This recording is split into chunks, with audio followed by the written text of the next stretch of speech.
welcome back again. Ni Patience TV show nk'ibisanzwe. Rero uyu munsi nanone tugiye kwigira mu gikoni.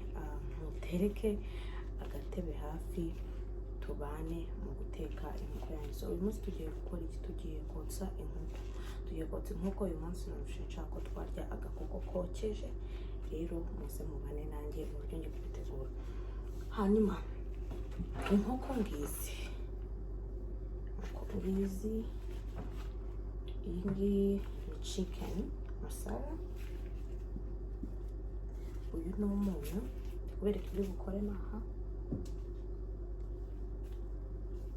black pepper n'akandi kitwa spice classic. Wagafata nk'umunyu ariko ugizwe n'iki? Ugizwe na tangawizi ivanze na tungurusumu. Ntabwo turi gukora ibintu birenze cyane. Kanzane na ketchup.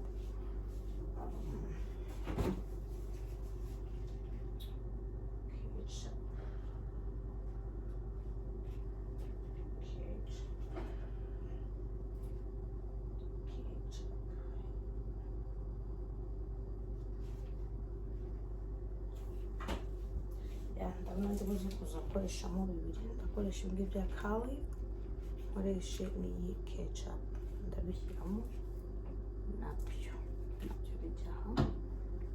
So hanyuma ndaza gukoresha n'amavuta. Hano amavuta yanjye nari mfite, ndibuze kuza kugira kuyashyiramo. Twagiye rero ndagiramo cya kirungo cyanjye kubera ngiye kubanza kubimarina. Gushyiramo byinshi ngombwa. Kisohoka akarungo kanjye gacinja.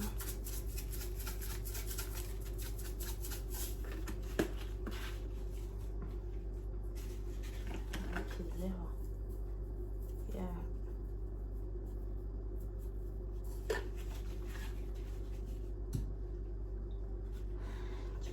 ketchup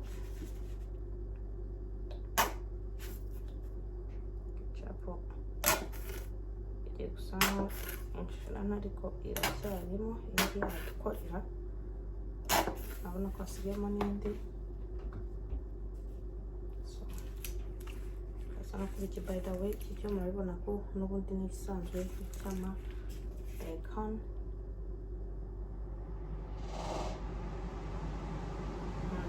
Gihumura first of all, uko gihumura rwose, gihumura neza pe, gihumura neza cyane. N'ibyuma by'ubushyuhe ushyiramo umunyu, salt, akunyu,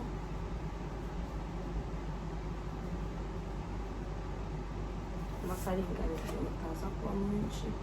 Hanyuma nshyiremo amavuta. Amavuta yanjye nayateguriye hano, nayateguriyemo amavuta. Nshyiramo nayo make aringaniye kubera kotsa nk'ibigombera ibintu byinshi. Nifashishije hano, hanyuma mvange. Hanyuma tugire gute? Tuvange za nkoko zacu, tuzivange kugira ngo cya kirungo gikoremo neza. Tume tuzikotse. Murabona uko inkoko iyo turimo kuyimarina, cya kirungo kigenda cyinjiramo neza, uko bitangiye kugenda bimera.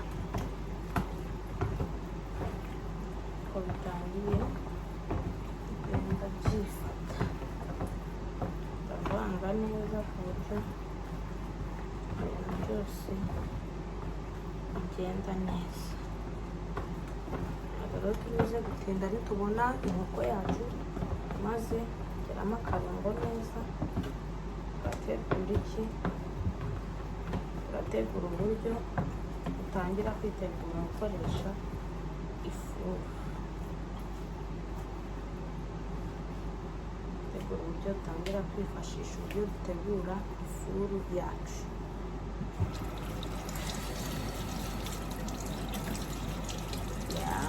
kugabanya kuri ibi birungo kugira ngo njye gukuramo ifunguro. Ikindi nangije ibintu byose bigende neza. Ariko by the way, ndimo no gutegura ibi twanaganira. Nabonye amakuru yacicikanye ibintu byashyushye byakomeye ngo Vesti nakoze ubukwe. Mbwire guys, ayo makuru yes, ayo makuru niyo cyangwa ni ibihu? Umwana bamukuze mu mago cyangwa ni bya bindi byaba muri showbiz? Ariko nabonye bisa nkaho ari byo. Iyi nanjye rwose amafoto yangeze, amafoto yaracicikanye. Umwana bamukubita amago. Hanyuma guys, turangije maze gutegura icyo guterekaho za nkoko. Hanyuma excuse me, mumbabarire. Hanyuma izi nkoko zanjye mpita nzishyira mu ifuru. So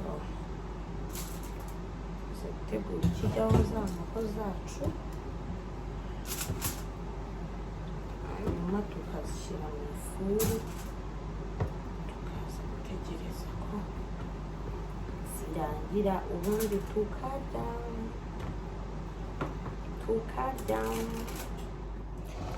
Ntucikwe rero, ube hafi tuze gusangira.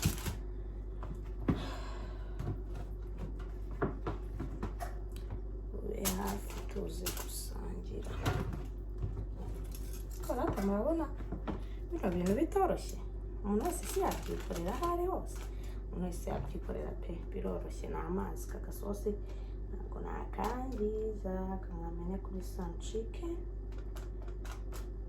Kuba umugore dutangira ikintu cyitwa economy. So inkoko zacu rero turazirangije, ndabona zisa neza, wanazirya zidahita. Rero natangiye kuzana amazi mu kanwa. So guys, mfunguye ifuru rero, kambereke. Mfunguye ifuru yacu, ngiyo ngiye kuzishyira.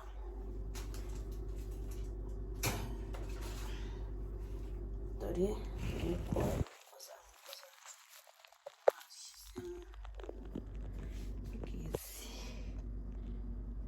nimba muzibona, inkoko zacu ngizi twazishyizemo. Hanyuma rero tugiye gufunga ikintu cyitwa ifuru. Ndabona nanga kwanduza. It's okay, reka nkuremo iyi, ntabwo biba byoroshye mw'abantu. Nkuremo iyi. Hanyuma rero tugiye gutangira guteka ibintu byacu. Turaza hano ku ifuru, dukande kubekinga, hanyuma dushyireho start. Iraduhereza, irahita itwereka ko tugiye kotsa. Ikindi cya kabiri, irimo irashyushya ifuru. Nayishyuhije mbere kugira ngo havemo ubukonje, ariko kuko aribwo mise nshyiramo ibyo ngiye gukoresha, igiye kongera gukora reheating. Igiye kurihitinga. Hanyuma rero dutegereze ibintu byacu uko bimera gutyo. Ndakomeza mbereka uko byifashe. Ibi biraba bigiye hano kugira ngo anze nkore neza plus nabyo ndambisubije umwanya wabyo.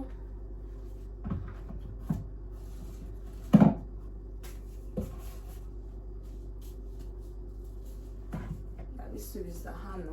By the way, nkomeje gushimira rero buri wese wankoreye subscribe, share. Nukuri mu umugisha kuri njyewe. Imana y'amahoro ikomeze ibahereze umugisha, kandi ndabakunda cyane, ndabakunda pe, ndabakunda n'umutima wanjye wose, muri nkoramutima zanjye. So ibi rero njye kubisubiza muri frigo kuko byakangirika. Amazi ni ingirakamaro. Amazi ni ubuzima.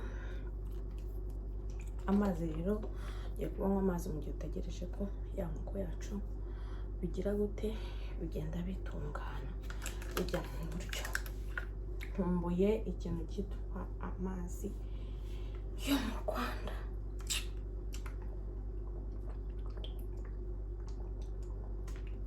Amazi uranywa ntabwo wumvamo icyanga, amazi uranywa ntabwo wumva uburyohe, amazi uranywa sha, I don't know what to say, but my dear friend, amazi iwacu araryoha, amazi iwacu araryoha pe.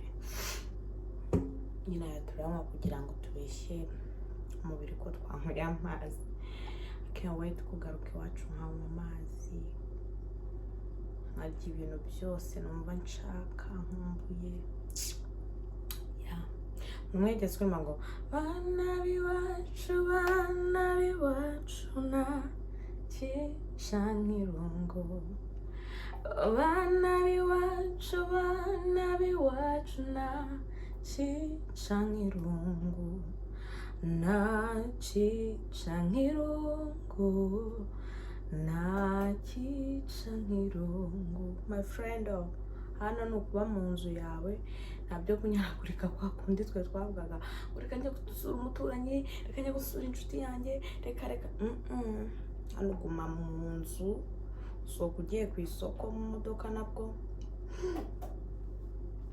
ugasohoka ugiye kumena imyanda, mwabibonye sha. Ntabyo kuvuga ngo urajya ngo mu baturanyi ugiye guhagarara ngo aganesi. Imana ibirimo as soon as possible ndagaruka kongera gufata akayaga gatoya k'iwacu, undi noneho ngaruke. So guys, keep in touch. Reka inkoko zacu zimare gufata ikintu cyitwa kariro, ubushyuhe, kubera bampaye isaha imwe n'amasegonda. Ako ni nkaho ari isaha imwe, ubundi yari isaha imwe n'igice, ariko ndabona no yari isaha imwe n'amasegonda 60. ndabona bibaye isaha imwe igiye gusozaho. Ubundi inze twigirire gute twirire. Ndabakunda, reka twongere duhite dusubira. Dore rero za nkoko zacu zirimo ziratekwa, dore uko zimeze, nuko zimeze, turacyazitetse. Twongere dufungeho dutegere. Hello again, friends and family. Inkoko yacu rero yarangiye, ni uko nguko result yacije. Kara n'agasosi kayo. Hanyuma rero nk'uko mubona k'umuhondo, twebwe tugakunda kameze gutya, kameze nk'akashirire kuyo twariye kavuga ko cagurika. So nyuma y'ibi rero ngiye kuyarura, nimara kuyarura ntore uburisho, ubundi turye. Nshimira wowe rero wakubanye natwe kuva bitangiye kugeza birangira. My dear friend, kari guhumura, ni ukuri pe, karahumura si ukubabeshya. Dore inkoko yacu nuko yari imeze, ni butamu. Rero mbashimira wowe wakoze subscribe, like, share, comment. Imana ikomeze umugisha ibagwirize. Reka rero twitegure kujya ku meza. Result yari ngiyi, wakoze kubana natwe.